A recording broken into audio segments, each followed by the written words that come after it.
ሰበር ዜና አሜሪካ በቬንዙዌላ ላይ ቀጥተኛ ወታደራዊ እርምጃ ከወሰደች በኋላ የሩሲያ ቀንደኛ አጋር የሆኑት ፕሬዝዳንት ኒኮላስ ማዱሮ ከስልጣናቸው መወገዳቸው ተሰማ። በካራካስ በአሜሪካ የተደገፈ የሽግግር መንግስት ስልጣኑን ተረክቧል። የአሜሪካው ልዩ ኃይል ዴልታ ፎርስ በሚያስገርም ልዩ ዘመቻ በዋና ከተማ ካራካስ የሚገኙ ቤተ መንግስታቸውን ከተቆጣጠረ በኋላ ፕሬዝዳንቱንና ሚስታቸውን እጃቸውን በካቴና ጠፍሮ እንደ ወልማርት ዕቃ ወደ አሜሪካ አንጠልጥሎ ይዟቸው ሄዷል። ዓለም በቅርብ ዓመታት ውስጥ እንዲህ ያለውን እንግዳ ክስተት አስተናግዳ አታውቅም። አንዳንዶች በአንዲት ሉዓላዊ ሀገር ላይ የተፈጸመ እጅግ ክብረ ነክ የሕግ ጥሰት ነው ብለው ድርጊቱን ክፉኛ ሲኮንኑት፣ ሌሎች ደግሞ በአምባገነንና ወንጀለኛ መሪ ላይ የተፈጸመ የሕግ ማስከበር ዘመቻ ነው ሲሉ ደግፈውታል። አሜሪካ ግን በጥቅሟ የሚመጡባትንና የሚገዳደሯትን ማንኛውንም ሀገራትና መሪዎች ለማጥፋት ወደ ኋላ እንደማትል በድጋሚ በማሳየት ዓለምን አስደንግጣለች። የሩሲያ የውጭ ጉዳይ ሚኒስትር በበኩሉ የአሜሪካንን እርምጃ የዓለምን የኃይል ሚዛን ያናጋና የዓለም ሰላምን አደጋ ላይ የሚጥል ድርጊት ነው ሲል በግልጽ አውግዞታል። የሩሲያ ፖለቲካ መሪዎችም በዚህ ጥቃት የተሳተፉትን የአሜሪካ ባለሥልጣናት ኢላማ ለማድረግ አስፈሪ ዛቻ ማስተላለፋቸው ውጥረቱ ከላቲን ምድር አልፎ የመላው ዓለምን ትኩሳት አጋግሎታል። ውድ የኦርቢት ሚዲያ ቤተሰቦች እንደምን አላችሁ? ዛሬ በሰበር መረጃ ተገናኝተናል። የቬንዙዌላውና የአሜሪካንን ግጭት አስመልክቶ በርካታ አነጋጋሪ መረጃዎችን እናጋራችኋለን። አብራችሁን ቆዩም። ሌሎች ትኩስ ዓለም አቀፍ መረጃዎች እንዲደርሶት ቻናላችንን ሰብስክራይብ በማድረግ ቤተሰብ መሆኑን አይርሱ።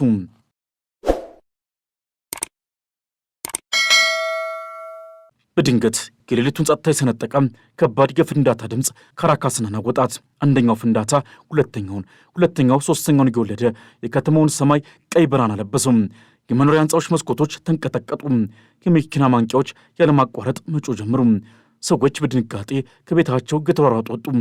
ምን እየተፈጠረ እንዳለ የሚያውቅ አልነበረም። የአውሮፕላን ድምፅ መሰል ከባድ ጉርምርምታ ከሰማይ ይሰማል። ነገር ግን በጨለማ ውስጥ ምን እንደሆነ መለየት አይቻልም። ይህ የሽብር ጥቃት ነው ወይስ ወታደራዊ መፈንቅለ መንግስት ወይንስ ከሁሉ የከፋው የውጭ ወረራ? በደቂቃዎች ውስጥ ማህበራዊ ሚዲያዎች በቪዲዮዎችና በፎቶዎች ተጥለቀለቁ። ከፕሬዚዳንት ቤተ መንግስት አቅራቢያ ከወታደራዊ ካምፖች አካባቢና ከመንግስት ቁልፍ ተቋማት ሰፈር ጥቅጥቅ ያለ ጭስ ወደ ሰማይ ሲያደርግ ይታያል። ፍርሃትና ውጥረት በከተማዋ ነገሰም። የቬንዙዌላ መንግስት ምላሽ ፈጣን ነበር። የፕሬዚዳንት ኒኮላስ ማዱሮ አስተዳደር ገና ጎህ ሳይቀድ ባወጣው መግለጫ ይህንን የፈሮች ጥቃት በማለት ቢያወግዝም መግለጫው እዚህ ላይ አላቁመም። ጣቱን በቀጥታ ወደ ሰሜን ወደ ዋሽንግተን ዲሲ ቀሰረም። የመንግስት ቃል አቀባይ በቴሌቪዥን ቀርበው ይህ በሉዓላዊነታችን ላይ የተቃጣ ቀጥተኛ ጥቃት ነው አሉ። ከጀርባው ያለው ማን እንደሆነ እናውቃለን። የአሜሪካ ኢምፔሪያሊዝም በሀገራችን ያለውን ሰላም ለማደፍረስና ህዝባችንን በጉልበት ለማበርከክ ያደረገው ሙከራ ነው ሲሉ በአደባባይ ከሰሱ። ነገር ግን ከሰዓታት በኋላ የአሜሪካው ፕሬዚዳንት ዶናልድ ትራምፕ በቬንዙዌላ ላይ እርምጃ መወሰዳቸውንና ፕሬዚዳንቱ መማረካቸውን በይፋ አወጁ። የማዱሮ የከዚህ ቀደም ዛቻም ሆነ የፕሬዚዳንቱ የመሪነት ስልጣን በዚህ ላይ ተቋጨም። የአሜሪካና የቬንዙዌላ ግንኙነት መሻከር የጀመረው ከብዙ ዓመታት በፊት የሟቹ ፕሬዚዳንት ሁጎ ቻቬዝ ወደ ስልጣን ሲመጡ ነው። ይህ ሁሉ የሚጀምረው በአንድ ቃል ነው፣ ነዳጅ። ቬንዙዌላ በዓለማችን ላይ ትልቁን የተረጋገጠ የነዳጅ ክምችት የያዘች ሀገር ናት፣ ከሳውዲ አረቢያን በላይ። ይህ በረከት ሊሆን የሚገባው ሀብት ለቬንዙዌላ እርግማን የሆነባት ይመስላል። እንደ አውሮፓውያን አቆጣጠር በ1998 አንድ የቀድሞ የጦር መኮንን ሁጎ ቻቬዝ በምርጫ አሸንፎ ወደ ስልጣን መጣ። ቻቬዝ የቦሊቫሪያን አብዮት ብሎ የሰየመውን የሶሻሊስት ፖሊሲ ማራመድ ጀመረ። የአገሪቱን ነዳጅ ኢንዱስትሪ በብሔራዊ ቁጥጥር ስር ዋለ። የአሜሪካና ሌሎች የውጭ ኩባንያዎችን ንብረት ወረሰ። እንዲሁም የአሜሪካን የውጭ ፖሊሲ በግልጽ መተቸትን ቀጠለ። ለዋሽንግተን ቻቬዝ በጓሮ ውስጥ የበቀለ ሾህ ነበር። የሚጀምረው ግልጽ ፍጥጫ የተከሰተው በ2002 ነበር። ቻቬዝ ለአጭር ጊዜ በመፈንቅለ መንግስት ከስልጣን ተወገደ። በወቅቱ የአሜሪካው የጆርጅ ደብሊው ቡሽ አስተዳደር ለመፈንቅለ መንግስቱ ፈጣን ድጋፍ ሰጠ። ድርጊቱም ብዙዎች የአሜሪካ እጅ አለበት ብለው እንዲጠረጥሩ አድርጓል።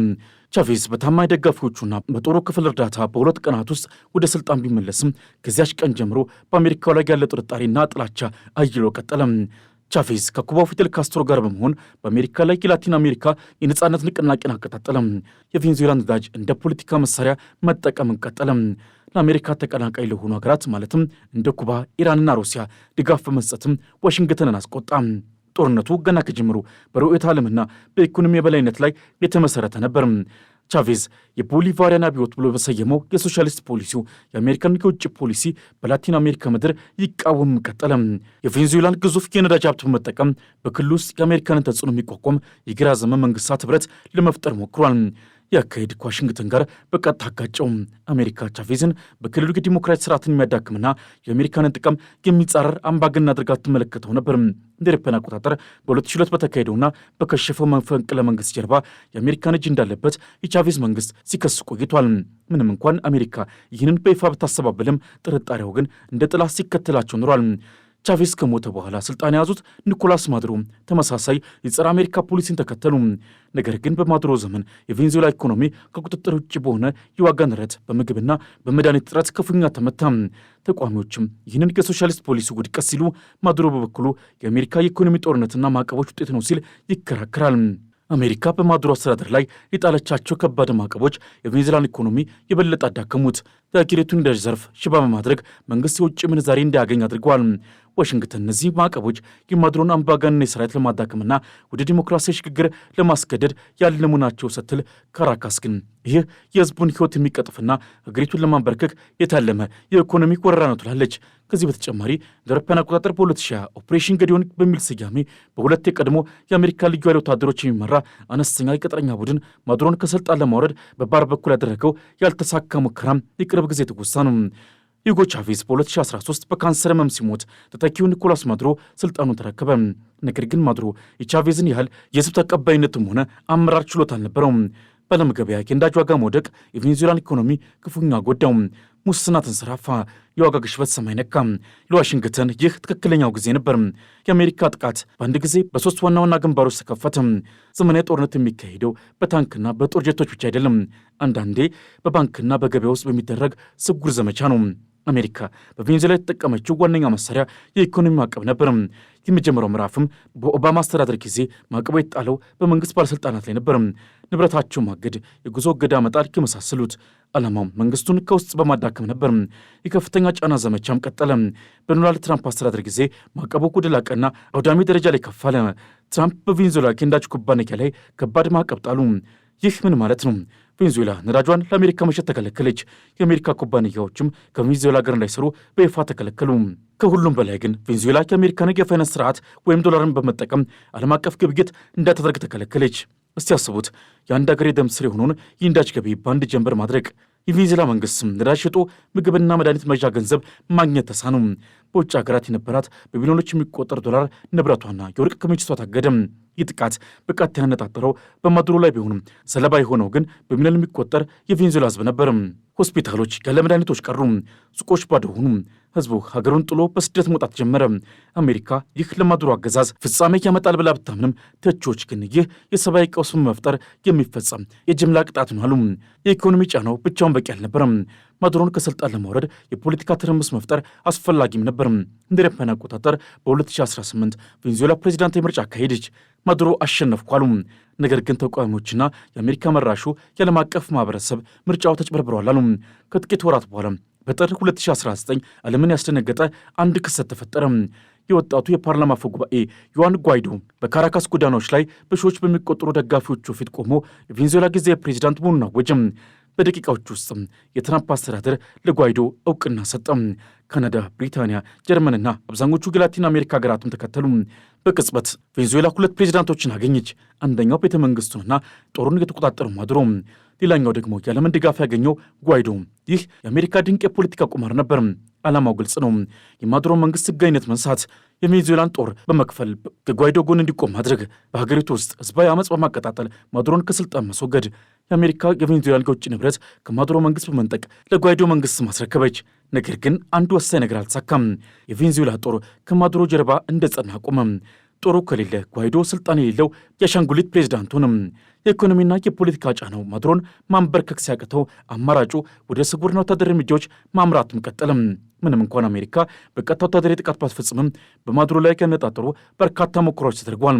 የ2018ቱ የድሮን ጥቃት ማዱሮ በወታደራዊ ሰልፍ ላይ ንግግር ሲያደርግ በፈንጂ የተሞሉ ድሮኖች ሊገድሉት ሞከሩ። የማዱሮ መንግስት አሜሪካንና ኮሎምቢያን ቢከስም ዋሽንግተን እጇ እንደሌለበት ገለጸች። ከዚያም በ2019 የድንበር ግጭት ቀጠለ። በጓይዶ መሪነት በአሜሪካ ድጋፍ የተዘጋጀ ሰብአዊ እርዳታ በኮሎምቢያና በብራዚል ድንበር በኩል ወደ ቬኔዙዌላ ለማስገባት ተሞከረ።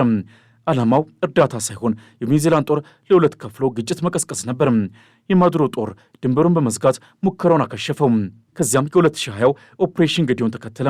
ይህ ምናልባትም ከሁሉም የበለጠው ልብ አንጠልጣይና የፊልም ታሪክ የሚመስል ክስተት ነበር። የቀድሞው የአሜሪካ ልዩ ኃይል ወታደር ግሪን ቤሬት የሆነው ጆርዳን ጉድሮ በራሱ ተነሳሽነት ከቬንዙዌላ ካድሬዎች ጋር በመሆን ማዱሮን በኃይል ከስልጣን ለማውረድ እቅድ አወጣ። ሲልቨር ኮርፕ የተባለው የግል የጸጥታ ኩባንያው ጥቂት 10 የሚደርሱ ቅጥረኛ ወታደሮችን አሰልጥኖ በጀልባዎች ከኮሎምቢያ ወደ ቬንዙዌላ የባህር ዳርቻዎች ላካቸው።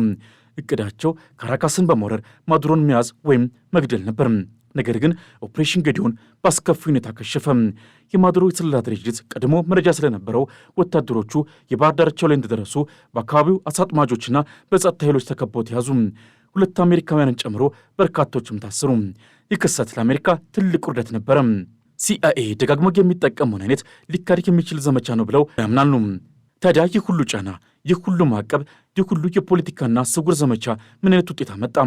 በአንድ በኩል አሜሪካ ቬንዙዌላን አደቀቀቻት። ኢኮኖሚዋ ተንኮታክቷል። ከ2 ሚሊዮን በላይ ዜጎች ሀገራቸውን ጥለው ተሰደዋል። ራብና በሽታ ተስፋፋ። ኢኮኖሚያዊ ውድመትም ተከተለ። ከ7 ሚሊዮን በላይ ዜጎች ሀገራቸውን ጥለው ሲሰደዱ ራብና በሽታም ተስፋፋ። መሠረተ ልማቶችን ፈራረሱ። በሌላ በኩል ግን ዋነኛው ግብ አልተሳካም። ኒኮላስ ማዱሮ በስልጣን ላይ ቀጠሉ። ጦሩ የሀገሪቱን ኢኮኖሚ ቁልፍ ቦታዎች በመቆጣጠሩና በማዕቀቡ ያልተነካ በመሆኑ ከማዱሮ ጎን ጸና። ዓለም አቀፍ ድጋፍም ተከተለ። በተለይም ሩሲያ፣ ቻይና፣ ኩባና ኢራን ለማዱሮ ወታደራዊ፣ ኢኮኖሚያዊና ፖለቲካዊ ድጋፍ ሰጡ። ይህም የአሜሪካንን ጫና እንዲቋቋም አስችሎታል። ከዚያም ዋን ጓይዶ ህዝቡንና ጦሩን ከጎኑ ማሰለፍ ባለመቻሉ የተቃዋሚው ጎራ ተዳከመ። የአሜሪካና የቬንዙዌላ ታሪክ የአንደኛው ክፍለ ዘመን ጦርነት ምን እንደሚመስል የሚያሳይ ሕያው ምስክር ነው። በቀጥታ ወረራ ፋንታ ኢኮኖሚ ማዕቀብን እንደ ኒኩለር ቦምብ መጠቀም፣ በግልጽ ጦርነት ፋንታ የፖለቲካ መድረክንና ስውር ዘመቻዎችን መጠቀም። ወደ ጥር 3 2026 ምሽት እንመለስ።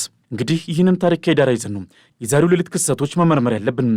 ጥቃቱ ከተፈጸመ ከጥቂት ሰዓታት በኋላ የአገሪቱ የስለላ ድርጅት የተገኙ ማስረጃዎችን ይፋ ማድረግ ጀመረ። ማስረጃዎቹ ምንድን ነበሩ? የመጀመሪያው የራዳር መረጃ ነው። የቬንዙዌላ አየር ኃይል ጥቃቱ ከመፈጸሙ ጥቂት ደቂቃዎች በፊት ከሰሜኑ ምስራቅ ከካሪቢያን ባህር አቅጣጫ ወደ ቬንዙዌላ የአየር ክልል ላይ የገቡ ያልታወቁና በፍጥነት የሚበሩ አካላትን ራዳር ላይ መዝግቦ እንደነበር አሳወቀ። እነዚህ አካላት ማንነታቸውን የሚገልጽ ምንም አይነት ምልክት አላስተላለፉም ነበር።